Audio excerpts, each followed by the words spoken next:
Hello everyone और आप सभी का स्वागत है वी स्मार्ट माइग्रेशन में। आज हम ये वीडियो आपके लिए लेकर आए हैं क्योंकि हर एक स्टूडेंट जो इस समय ऑस्ट्रेलिया, कनाडा स्टडी वीजा पर जाना चाहता है, उसके दिमाग में बहुत से सवाल चल रहे हैं जो कि वो जानना चाहते हैं कि आखिर हम 10+2 के बाद किस फील्ड में जाएं। आखिर हमें ऑस्ट्रेलिया और कनाडा में किस कंट्री को चूज करना चाहिए। आखिर वहां जाने के बाद वहां लिविंग कंडीशंस कैसी हैं, वेदर कैसा है, वर्क कल्चर कैसा है, आइल्स के हमारे कितने बैंड्स होंगे जिससे हम ऑस्ट्रेलिया जा सकते हैं, और उसके साथ साथ लेटेस्ट अपडेट क्या है माइग्रेशन का। इन सभी बातों को जानने के लिए आज हमारे बीच हैं mister Sumit Kumar, who is registered migration agent from Australia. आपके इनके बारे में थोड़ा सा मैं आपको बताना चाहूंगा because he is one of the biggest name in Australian migration, और जिन्होंने 1000 से ज्यादा लोगों को हेल्प किया है ऑस्ट्रेलिया में सेटल होने के लिए, प्लस स्टूडेंट स्टडी वीजा में। तो आज हम उनका स्वागत करेंगे और यही सारे सवाल हम उनकी जुबानी जानेंगे। तो सर, सुमित सर, आपका स्वागत है। और बहुत से सवाल हैं स्टूडेंट्स के जो हमारे पास रेगुलर क्वेश्चंस आते हैं, वो आज हम आपसे पूछने वाले हैं, क्योंकि इन सवालों के जवाब इन स्टूडेंट्स को नॉर्मली किसी ऑथेंटिक पर्सन से नहीं मिलते हैं। इसलिए आपका इस प्रोग्राम पे आने के लिए, इस वीडियो को बनाने के लिए मैं आपका बहुत बहुत शुक्रगुजार हूं, और यहाँ से सही गाइडेंस स्टूडेंट्स को मिल पाएगी सर। Sure. तो सर, पहला सवाल जो मैं आपसे पूछना चाहता हूँ, आपका इतने सालों का एक्सपीरियंस है, मोर देन 6 इयर्स का एक्सपीरियंस है, 1000 से ज्यादा लोगों को आपने हेल्प किया है माइग्रेशन में और प्लस स्टूडेंट वीजा में। तो स्टूडेंट्स कंफ्यूज रहते हैं सर, 10+2 करने के बाद स्टूडेंट्स कंफ्यूज रहते हैं कि एक्चुअली उन्हें किस फील्ड में जाना चाहिए। मेडिकल स्टूडेंट है, आर्ट्स के स्टूडेंट हैं, नॉन मेडिकल के स्टूडेंट्स हैं, ये कौन सी कैटेगरीज हैं सर जहां जाना चाहिए? देखिए सर, बात ऐसी है कि जब भी बच्चे 10+2 करते हैं और वो सोचते हैं कि हमें बाहर जाना है, तो बच्चे ये कहते हैं कि जो नॉर्मली हमारे पास जो क्वेरीज आती हैं कि हमें कोर्स वो चाहिए जो सस्ता हो और जिसमें पीआर हो। बट देखिए, इसमें आज अगर हम स्टूडेंट वीजा की बात कर रहे हैं तो स्टूडेंट वीजा की एक बहुत बड़ी रिक्वायरमेंट है जीटीई। जीटीई मीन्स कि जो स्टूडेंट है that is need to be a genuine temporary entrant, मतलब कि वो यहाँ पे आएगा, पढ़ेगा और वापस जाएगा। अगर केस ऑफिसर उसको लेके सेटिस्फाई होता है तो उसको स्टूडेंट वीजा मिलेगा। अब मैं आपको एक छोटा सा एग्जांपल देता हूँ कि बच्चे कंफ्यूज क्यों होते हैं। हम हमेशा दूसरों से सुनते हैं कि नर्सिंग या health sector is always in a demand और उसमें पीआर है। अब जिस बच्चे ने +2 आर्ट्स में करी है उसको हेल्थ में एडमिशंस कैसे मिलेंगी? जिस बच्चे ने +2 कॉमर्स में करी है उसको हेल्थ में एडमिशन कैसे मिलेगी? क्योंकि उनकी पास क्वालिफिकेशन और जिस क्वालिफिकेशन के लिए वो ऑस्ट्रेलिया में आना चाह रहे हैं वो आपस में मैच नहीं करती है। तो स्टूडेंट वीजा के लिए ये बहुत जरूरी है कि जो आपकी पास क्वालिफिकेशन है या वर्क एक्सपीरियंस है वो मैच करे ताकि आपको स्टूडेंट वीजा मिले।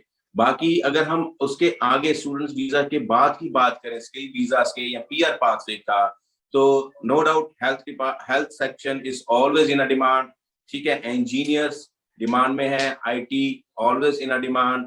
और अगर स्टूडेंट वोकेशनल सेक्टर्स में जाना चाहता है तो आज की सबसे जो हॉटेस्ट ऑक्यूपेशंस है वो ट्रेड ऑक्यूपेशंस है। अगर वो ट्रेड ऑक्यूपेशंस में पढ़ाई करते हैं there is a high chance कि उनको 491 190 आराम से मिलेगा after completion of their studies and job ready programme.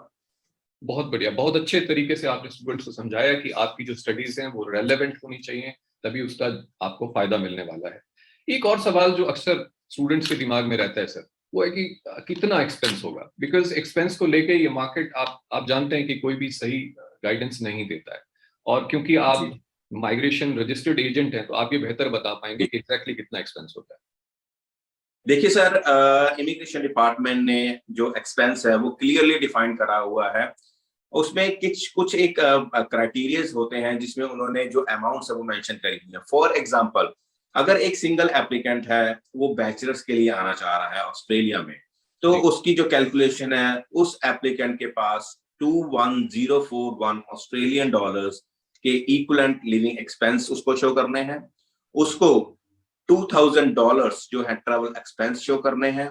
उसको 1 साल की अपनी फीस, जो ट्यूशन फीस होती है किसी भी कोर्स की, वो शो करनी है। इन तीनों का जो टोटल होता है, एप्लीकेंट के पास उतने फंड्स होने चाहिए 1 साल के लिए प्रूफ करने के लिए कि एप्लीकेंट जब ऑस्ट्रेलिया में आएगा तो उसके पास इतने पैसे हैं कि वो 1 साल के लिए सरवाइव कर सके, 1 साल के लिए अपनी फीस दे सके।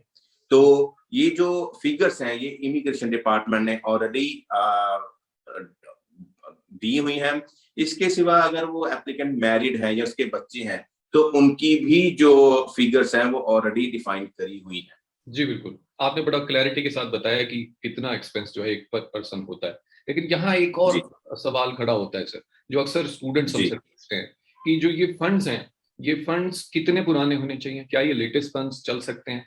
क्या ये बैंक लोन हो सकता है या फिर कोई रिलेटिव हमें दे सकता है? ये फंड्स कौन दे सकता है?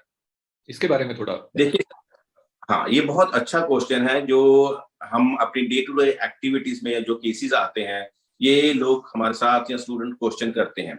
देखिए, जो जब हम फंड्स की बात करते हैं तो इमिग्रेशन डिपार्टमेंट अगेन जैसे मैंने पहले बताया कि उनकी एक सर्टेन रिक्वायरमेंट है कि फंड्स होने चाहिए। जी, तो अब इमिग्रेशन डिपार्टमेंट का जो नेक्स्ट स्टेप होता है वो ये देखना चाहता है कि फंड्स जेन्युइन है कि नहीं जेन्युइन है। जेन्युइन मीन्स कि वो एप्लीकेंट के या एप्लीकेंट के पेरेंट्स के अपने हैं, या ऐसा तो नहीं है कि उन्होंने आज किसी से बोरो करे हैं और एज सुन एज अगर वो वीजा आ जाता है तो उसको वापस करेंगे। एग्जैक्टली। फंड्स का मतलब होता है कि that funds must be available for next 12 months. ठीक है, तो इमिग्रेशन के अकॉर्डिंगली ऐसा कुछ नहीं है कि वो 1 महीने पुराने होने चाहिए, 2 महीने, 3 महीने, 6 महीने पुराने होने चाहिए। बट द थिंग इज वो जेन्युइनली अवेलेबल होने चाहिए एप्लीकेंट के लिए। ठीक है, अगर वो फंड्स फॉर एग्जांपल 1 महीने पुराने हैं but there are source of fund, we can prove कि वो क्या सोर्स था और कैसे वो एप्लीकेंट के लिए अवेलेबल रहेंगे, तो दैट आर एक्सेप्टेबल।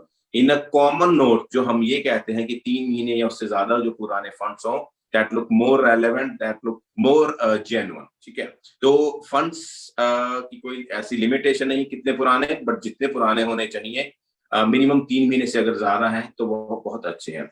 बाकी आपका क्वेश्चन था लोन के बारे में। Yes, education loan is one of the acceptable mode की जो इमिग्रेशन उसको एक्सेप्ट करता है। बट अगर कोई आपने पर्सनल लोन लिया है या कोई और लोन लिया है, अगर वो आप दिखा रहे हैं एज अ फंड, वो एक्सेप्टेबल नहीं है। यहाँ पे एक जो मेजर पॉइंट मैं हाईलाइट करना चाहूंगा कि फंड्स कहाँ पे होने चाहिए। इमिग्रेशन डिपार्टमेंट के गाइडलाइंस के अकॉर्डिंग जो फंड है वो फाइनेंशियल इंस्टीट्यूशन में होना चाहिए। फाइनेंशियल इंस्टीट्यूशन का मतलब है वो इंस्टीट्यूशन जो पैसे का लेन देन का कारोबार करते हैं। जी, अब जो हमारे पास मोस्ट कॉमनली डॉक्यूमेंट आते हैं, लोगों ने पोस्ट ऑफिस में अपना आरडी अकाउंट खुलवाया है या सेविंग अकाउंट खुलवाया है, बट एग्जांपल दे रहा हूँ, post office is not a financial institution क्योंकि वो पैसे का लेन देन नहीं करते हैं। So bank are only institution which are recognized by say RBI, जो पैसे का लेन देन करते हैं, और अगर उनमें पैसा है या लोन है तो they all are acceptable. Very nice sir. आपने बहुत ही अच्छे तरीके से स्टूडेंट्स को ये समझाया कि फंड्स किस तरह के होने चाहिए। ऑलराइट, एक और सवाल स्टूडेंट्स की तरफ से आता है सर अक्सर, और वो पूछते हैं खासकर ऑस्ट्रेलिया के केस में कि ऑस्ट्रेलिया का वीजा सक्सेस रेट क्या चल रहा है आज की डेट में, तो इसे हम कैसे जस्टिफाई करें? आप क्या कहना चाहेंगे इस बारे में? देखिए, कोई भी वीजा है, अगर हम स्टूडेंट वीजा कहें या स्किल वीजा कहें, उसके दो मेन फैक्टर होते हैं। फर्स्ट थिंग, वो वीजा कौन लॉन्च कर रहा है। सेकेंड थिंग इज फाइल कैसी है। फाइल का सही होना बहुत जरूरी है। अगर आपकी फाइल सही है, जो केस ऑफिसर उस फाइल में देखना चाह रहा है, अगर वो उससे सेटिस्फाई है तो आपका वीजा आएगा। अगर आप सिर्फ ये कर रहे हैं कि आप एक फाइल को प्रेजेंट कर रहे हैं जिससे कि केस ऑफिसर को समझ नहीं लग रहा है कि भाई जो बच्चे की पास क्वालिफिकेशन है या जो आगे वो फ्यूचर में पढ़ने जाना चाहता है उसका उसके फ्यूचर पे कैसे इम्पैक्ट पड़ेगा, तो आपको सक्सेस नहीं मिलेगी। तो ये जो दो मेजर फैक्टर होते हैं कि हमें एक तो रजिस्टर्ड माइग्रेशन एजेंट्स के पास से फाइल लगवानी चाहिए और फाइल प्रॉपर होनी चाहिए ताकि केस ऑफिसर फाइल दे के वीजा को अप्रूव करे, तो उससे सक्सेस रेट हाई होता है। तो जो फाइल ने there is no such figure कि मैं आपको बता सकूं कि कितना सक्सेस रेट है या कितना फेलियर है, बट जो फाइलें अच्छी हैं वो डेफिनेटली उनको आज की डेट में वीजा मिल रहे हैं, चाहे वो वोकेशनल सेक्टर हो चाहे हायर एजुकेशन सेक्टर हो। Thank you very much sir. और अब बात समझ में आ रही है कि किस तरह की अफवाह मार्केट में रहती है कि वीजा सक्सेस रेट जैसी भी कोई चीज होती है। और आज ये भी समझ में आ रहा है कि अगर आप रजिस्टर्ड माइग्रेशन एजेंट के साथ फाइल लगाते हैं तो आपकी फाइल की वैल्यू इंक्रीज हो जाती है because they are yes, registered with government. That's thank you right. Very much sir. अगला सवाल है जो बच्चों को और कंफ्यूज करता है सर, मतलब साइकोलॉजिकली कंफ्यूज करता है, जिसका आंसर मैं आपसे जानना चाहूंगा। वो है कि जी बच्चा बच्चा सोचता है 10+2 के बाद उसे दो ही जो है वो कंट्रीज दिखती हैं, या तो ऑस्ट्रेलिया या फिर कनाडा, और वो इसमें हमेशा कंफ्यूज रहता है कि मैं कनाडा जाऊं जी या ऑस्ट्रेलिया जाऊं। जिसमें जी मैं चाहता हूं कि आप सिटीजन हैं वहीं के, आप वहीं रहते हैं, आपका ऑफिस वहीं है, जी थोड़ा गाइड करें कि जी वहाँ की living conditions, earning opportunities, work culture, which countries is better, और कहाँ जाना चाहिए स्टूडेंट को। जी। देखिए मैं कभी कनाडा नहीं गया हूँ, but in reality I think Australia is one of the best destination. उसका रीजन है क्यों बच्चे को ऑस्ट्रेलिया क्यों आना चाहिए। देखिए यहाँ का वर्क वर्क कल्चर बहुत अच्छा है। वर्क कल्चर में हम क्या एक्सपेक्ट करते हैं कि जब हम किसी काम के लिए जाएं तो हमें रिस्पेक्ट मिले, हमें जो पैसा मिले वो हमारे स्किल्स लेवल्स के अकॉर्डिंग मिले। तो ऑस्ट्रेलिया में ये सारा कल्चर है। और अगर कहीं पे कोई डिफॉल्ट होता है, एम्प्लॉयर को डिफॉल्ट करता है, तो उसकी सुनवाई के लिए आगे ऑस्ट्रेलियन गवर्नमेंट ने फेयर वर्क कमीशंस बनाए हुए हैं, आप वहां पे कंप्लेंट कर सकते हैं।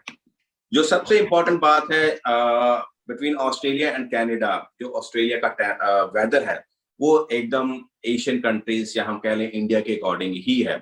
यहाँ पे जो एक्सट्रीम वेदर कंडीशंस नहीं है, नॉर्मल वेदर कंडीशंस हैं। बट जो मैंने सुना है कनाडा में जो वेदर कंडीशंस हैं वेरी एक्सट्रीम है। जी इन टर्म्स ऑफ जो अगर हम उसकी पे रेट की बात करें तो ऑस्ट्रेलिया में पे रेट बहुत अच्छा है, समवेयर अराउंड $23-24 है पर आवर। और जो मैंने सुना है कनाडा में पे रेट बहुत कम है। जी और जो सबसे इम्पोर्टेंट बात आती है पॉपुलेशन, ऑस्ट्रेलिया में पॉपुलेशन बहुत कम है, सिर्फ 2.5 करोड़ की पॉपुलेशन है। तो आप ये सोच सकते हैं इतने बड़े देश में अगर 2.5 करोड़ की पॉपुलेशन है तो आपके पास क्या अपॉर्चुनिटीज आपकी वेट कर रही हैं। बट उसके कंपेयरली अगर मैं कनाडा की बात करूं तो वहां पे पॉपुलेशन थोड़ी सी ज्यादा है, एरिया ज्यादा है, बट उसके साथ ये भी है कि और कनाडा में स्नोफॉल की वजह से ज्यादातर जो बिजनेसेस हैं वो विंटर्स में बंद रहते हैं या कम काम कर पाते हैं। जी तो इसलिए definitely Australia is one of the favourite and hot destination for everyone. जी, thank you very much sir. और आई थिंक आपके इस एक्सप्लेनेशन के बाद स्टूडेंट्स को ये क्लियर हो जाएगा कि उन्हें कहाँ जाना चाहिए और क्या इवैल्यूएट करना चाहिए जाने से पहले। एक जी और आपके एक्सपीरियंस के हिसाब से मैं आपसे स्टूडेंट्स की 5 ईयर जर्नी, यानी एक स्टूडेंट जब 10+2 पास आउट करता है और जी उसके बाद वो पढ़ाई करता है, और जी अल्टीमेटली वो चाहता है कि जहां वो पढ़ाई कर रहा है वहां वो काम भी करे और वहीं का सिटीजन हो जाए, तो ये 5 ईयर जर्नी के जी। बारे में थोड़ा सा एक्सप्लेन करेंगे प्लीज सर। देखिए सर ऑस्ट्रेलिया ने स्टूडेंट्स की लाइफ को कुछ इजी रखा है। लोग कहते हैं ये टफ है, बट मेरे हिसाब से अगर मैं पिछले 2 साल में जो चेंजेस आई हैं गवर्नमेंट की तरफ से वो काफी पॉजिटिव नोट की चेंजेस हैं। फॉर एग्जांपल अगर दो कोई भी स्टूडेंट यहाँ पे 2 साल की ऑस्ट्रेलियन स्टडी रिक्वायरमेंट मीट करता है तो उसको पहले जो था अगर वो बैचलर्स या मास्टर में था 2 साल का उसको वर्क परमिट उसके बाद मिलता था, जिसको गवर्नमेंट ने इंक्रीज करके 3 साल कर दिया है। यानी कि उस 3 साल में अगर वो काम करता है और अपनी स्किल असेसमेंट लेता है तो जी उसका जो आगे पीआर का पाथवे है या प्रोविजनल पीआर का पाथवे है वो बहुत इजी हो जाता है। जी अगर उसमें अगर हम बात करें वोकेशनल सेक्टर की, वोकेशनल सेक्टर में गवर्नमेंट पहले 18 महीने का आपको जो टीआर थी जिसको हम कहते हैं वर्क परमिट था वो मिलता था, जिसको बढ़ा के उन्होंने उसको भी 2 साल कर दिया है ताकि लोग अपना 1 साल का जॉब रेडी प्रोग्राम करके अपनी स्किल असेसमेंट लेके यहाँ पे पक्के हो सकें। तो ऑस्ट्रेलिया में जो 5 ईयर की आप जर्नी की बात कर रहे हो, नो डाउट 2 से 3 साल आपके स्टडीज में जाते हैं, डिपेंड अपॉन योर क्वालिफिकेशन। उसके बाद 2 से 3 साल का आपको वर्क परमिट मिलता है जो आपके जो फ्यूचर पाथवे है परमानेंट रेजिडेंसी की तरफ उसको फाइनलाइज करता है। अगर आप अपने ऑक्यूपेशन में नहीं काम करते हैं तो आप वो 5 साल खराब कर रहे हैं। बट हमेशा हमारी एडवाइस होती है कि आपने जो पढ़ाई करी है उस ऑक्यूपेशन में काम करिए, स्किल असेसमेंट लीजिए और आप 49119T के लिए एलिजिबल हो जाएंगे। बहुत ही बढ़िया सर। ये एक बहुत इंपॉर्टेंट बात है कि जिस जो पढ़ाई आपने करी है ये स्टूडेंट्स को समझना चाहिए कि आपको उसी फील्ड में काम भी करना चाहिए, बिकॉज दैट विल हेल्प जी you to get citizenship, right. ठीक है सर, जी बहुत बहुत धन्यवाद आपका। और अगला एक सवाल है जो आइल्स को लेकर है। आइल्स में जी स्टूडेंट्स कंफ्यूज रहते हैं सर कि हमें जी मिनिमम कितने बैंड्स होने चाहिए, और ये क्या स्टडी जी वाइज कोर्स वाइज डिफर करता है, थोड़ा सा इसके बारे में बताएं प्लीज। जी। देखिए, इंग्लिश की बेसिकली अगर मैं इंग्लिश में बात करूं तो दो मेजर फैक्टर हैं। दो मेजर फैक्टर मैं इसलिए बोल रहा हूं कि एजुकेशन, जब हम वीजास की बात करते हैं तो इसमें एक डिपार्टमेंट ऑफ होम अफेयर और जो यूनिवर्सिटी या इंस्टीट्यूशन आपको कंफर्मेशन ऑफ एनरोलमेंट दे रहा है उसकी इन्वॉल्वमेंट होती है। As per department of home affair ने जो अपनी गाइडलाइंस डिफाइन करी हुई हैं, दे नीड 5.5 ओवरऑल। अगर आपके पास 5.5 ओवरऑल है तो they are happy with that one. But अगर हम इंस्टीट्यूशन की बात करें तो इंस्टीट्यूशन के एक लेवल्स होते हैं। हर इंस्टीट्यूशन ने अपने लेवल के अकॉर्डिंगली अपनी एक एलिजिबिलिटी क्राइटेरिया सेट करा हुआ है, उसके बेसिस पे ही वो कंफर्मेशन ऑफ एनरोलमेंट देते हैं।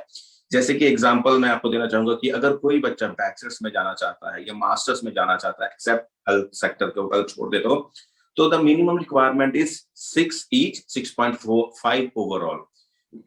इसका क्या मतलब हुआ कि जो इंस्टीट्यूशन की अपनी रिक्वायरमेंट है वो इमिग्रेशन से हायर है। अगर कोई बच्चा उसको मीट करेगा वो तभी उसको एडमिशन देंगे, वरना नहीं एडमिशन देंगे। Okay.